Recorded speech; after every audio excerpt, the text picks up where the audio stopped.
আসসালামু আলাইকুম, সবাই কেমন আছেন? কোন কোন জেলায় বৃষ্টি হইতেছে কমেন্টে বলে যান। ঢাকাতে কালকে প্রচণ্ড পরিমাণে বৃষ্টি হয়েছে। আর আর আমি এখানে রান্না করব ইলিশ মাছ ভাজা। বিকালবেলা এতটা পরিমাণে বৃষ্টি হয়েছিল যা বলার বাইরে। আমি বিকালবেলা রান্নাই করতে পারিনি, ঘরেতে রান্না করতে হয়েছে আমার। আর এই রান্নাটা ছিল কিন্তু পরশু দিনের। এখন বলতে পারেন যে কালকে তাহলে রান্না করছি, তাহলে উপরে বিকালবেলা রান্নার ভিডিও। আসলে এই রান্নাটা ছিল পরশু দিনের। দেখেন কি রান্না করছিলাম। পরশু দিন রান্না করছিলাম ইলিশ মাছ ভালোভাবে ভেজে বোনা করে নিয়েছিলাম। এখানে লবণ, হলুদ, মরিচ সব কিছু মাখিয়ে ভালোভাবে তেলটা দিয়ে দিলাম কড়াইতে। তেলটা ভালোভাবে গরম হয়ে গেলে সেই ইলিশ মাছগুলো দিয়ে দিলাম। ইলিশ মাছগুলো ভাজা হতে হতে দেখায় এখানে লতিগুলো ফাঁপ দিয়ে নিয়েছি। এখানে ভেন্ডি কেটে নিয়েছি, ঢেঁড়স ভেন্ডি যেটাই বলেন। এদিকে মাছগুলোকে উল্টে নিতেছিলাম। আর আজকে সিম্পল রান্না করব, তাড়াতাড়ি রান্নাটা হয়ে যাবে, বেশি সময় লাগবে না। এই তো আমার মাছগুলো ভালোভাবে ভাজা প্রায় হয়ে গেছে। এখন নামিয়ে নিলাম।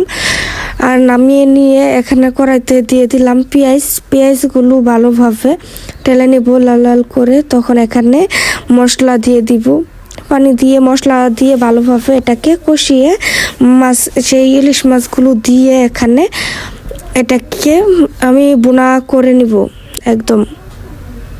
এই তো এখানে পানি দিয়ে দিলাম। এখানে লবণ, হলুদের গুঁড়ো, মরিচের গুঁড়ো সব দিয়ে দিব।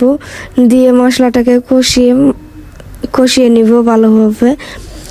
আসলে এভাবে খেলে মশলাগুলো থাকে, মাছ নিয়ে আর একটু মশলা নিয়ে খেয়ে ওঠা যায় ভালোভাবে। এই তো দেখেন কতটা সুন্দর লাগছে ইলিশ মাছ বোনা। আর মাছটা ছোট হলো কি হবো, দামটা বেশি। এখানে একটু ঝোলের জন্য পানি দিয়ে দিলাম যাতে পেঁয়াজগুলো ভালোভাবে সিদ্ধ হয় আর মশলাগুলো মাছের ভিতর ঢুকে। এখন এটাকে ডেকে দিব। এই তো প্রায় হয়ে গেছে। এখন আরেকটু ঝোলটা কমে গেলে নামিয়ে নেব। এই তো নামিয়ে নিলাম, ইলিশ মাছ বোনা হয়ে গেছে। এখন এখানে আরেকটা কড়াই বসিয়ে দিলাম। কড়াইটা বসিয়ে তেলটা গরম হয়ে গেলে ওখানে দিয়ে দিলাম পেঁয়াজ আর কাঁচামরিচটা হালকা টেলে। এখন ওখানে দিয়ে দিব পানি দিয়ে লবণ, হলুদ, মরিচের গুঁড়ো দিয়ে মশলাটাকে হালকা কষিয়ে নিয়ে এখানে দিয়ে দিলাম 3টা চাপা শুকটিগুলো দিয়ে ভালোভাবে নাড়াচাড়া দিয়ে দিব। চাপা শুকটিটা একেবারে গলিয়ে ফেলবো। তারপর এখানে দিয়ে দিলাম সে ফাঁপ দিয়ে রাখা লতিগুলো দিয়ে ভালোভাবে উল্টে পাল্টে নিব। লতিটা রান্না করলে হালকা ফাঁপ দিয়ে নিয়ে কম পানি দিলে একটু জর্জরা হয়। আর আমার কাছে মনে হয় জর্জরার থেকে ওইটাই ভালো লাগে, একদম যেটা আইলা যায়। আসলে গলায় না ধরলে এটাও খাওয়া যায়, আসলে এভাবে গলাতে ধরে না। আর এই লতিটা কিন্তু ধরবে না, একদম দেশি লতি ছিল, একদম চিকন লতি ছিল। এগুলো বাঁচতে যেয়ে আমার অবস্থা খারাপ হয়ে গেছিল। আমি না হলেও 1 ঘন্টা সময় লেগে গেছে আমার এই লতিগুলো বাঁচতে। এই তো লতিটা রান্না করা হয়ে গেল। আর আমি কিন্তু আর তেমন পানি দিয়েছিলাম না, হালকা পরিমাণে পানি দিয়েছিলাম। তারপর আরেকটা কড়াই বসিয়ে দিলাম। কড়াই বসিয়ে এখানে তেল দিয়ে পেঁয়াজ আর কাঁচামরিচ দিয়ে দিলাম হালকা তেলে। ঢেঁড়সগুলো দিয়ে নাড়াচাড়া দিয়ে দিলাম। একদম হালকা পরিমাণে একটু কোনো হলুদ দিয়েছিলাম তেলের ভিতরই। এখন এখানে আর কিছু দিব না, এটাকে আমি ডেকে রেখে দিব।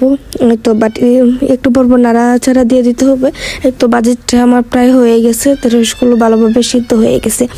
বাজিটাকে এখন নামিয়ে নিব। আর ভেন্ডি ভাজি হলে কিন্তু ভাত খাওয়া যায়, যেহেতু এটা একদম পিছলা টাইপের একটা খাবার। এই ছিল আজকে আমার রান্না বিকালবেলা। আল্লাহ হাফেজ।